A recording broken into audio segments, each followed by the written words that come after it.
when once you hold on to this hadith of the Prophet Muhammad ﷺ. On September the 11th, the United States was attacked.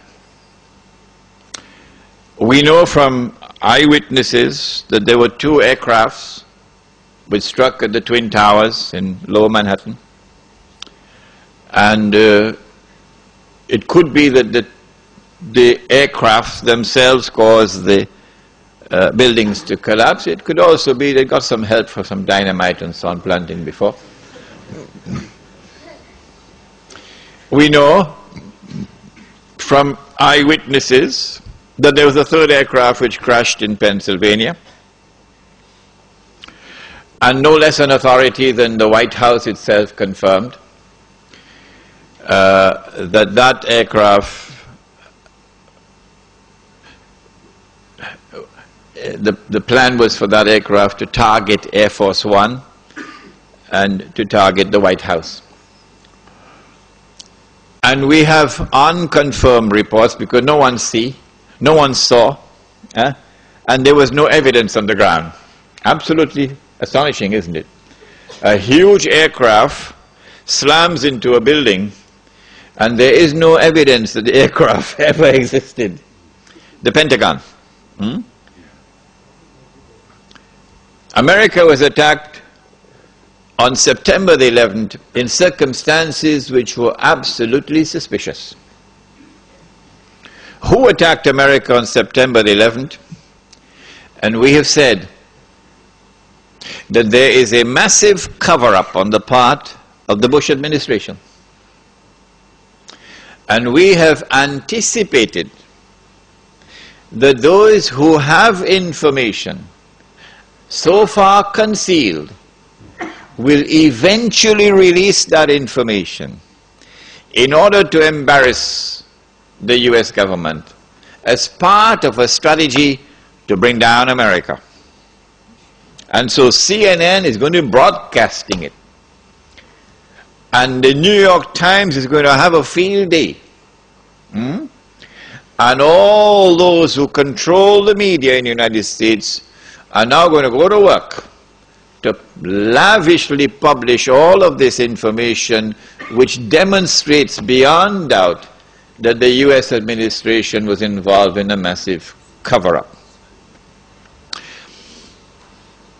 Who attacked America on September the 11th? We used a method.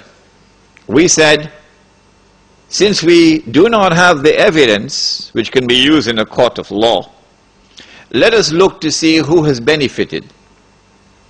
And when we use that method of analysis, we have come to the conclusion that the only beneficiary of the September 11th attack on America has been far and away the State of Israel.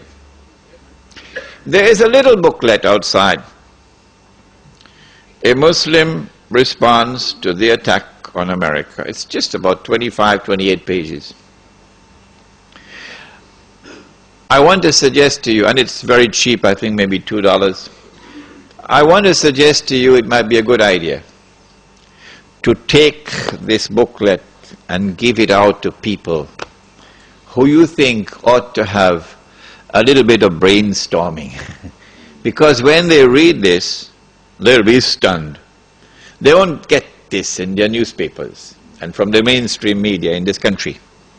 But when they read this, I think they're going to have, for some of them, an intellectual wake-up call. So that booklet is downstairs. We said that those who attacked America, therefore, must have at their core the Israeli Mossad. And they must have benefit and help from many others within the United States, within the administration, even from within the White House. When we look at their strategy, we see that they put on board the aircraft a large number of Saudis. Sounds suspicious. Why so many Saudis? And these are not Saudis who are well known for their Islamic fervor for being what they call militants. No, these are middle of the road, normal Saudis who drive BMWs. Huh? People who attended American universities, for example.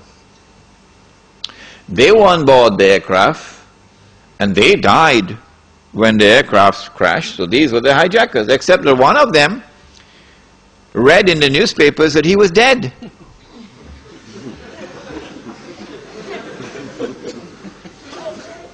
So he went to the Saudi government and he said to the Saudi government, "It seems to me as though I'm alive."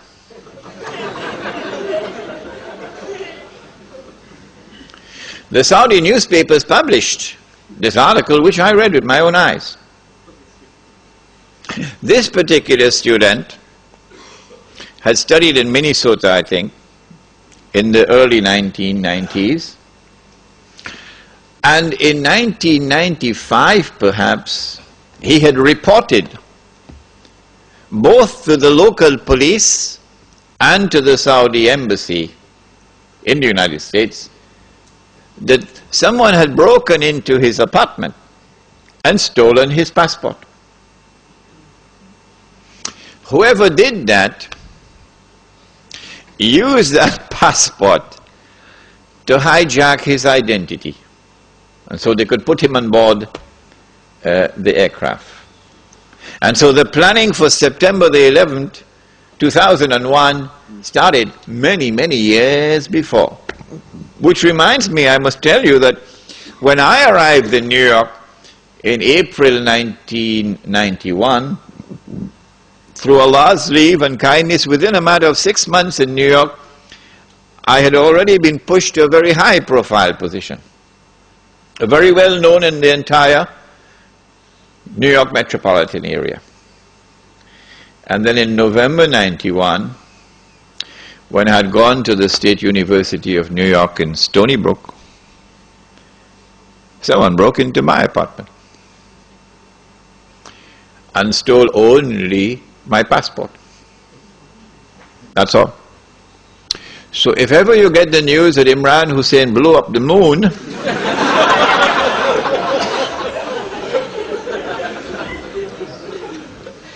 you'll understand the background.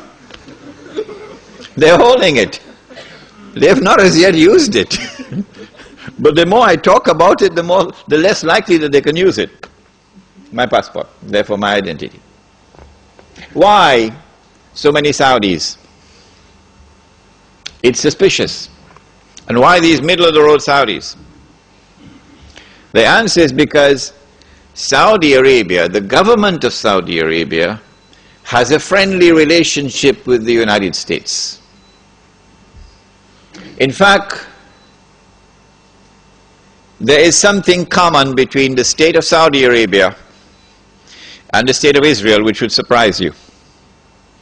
They are sisters.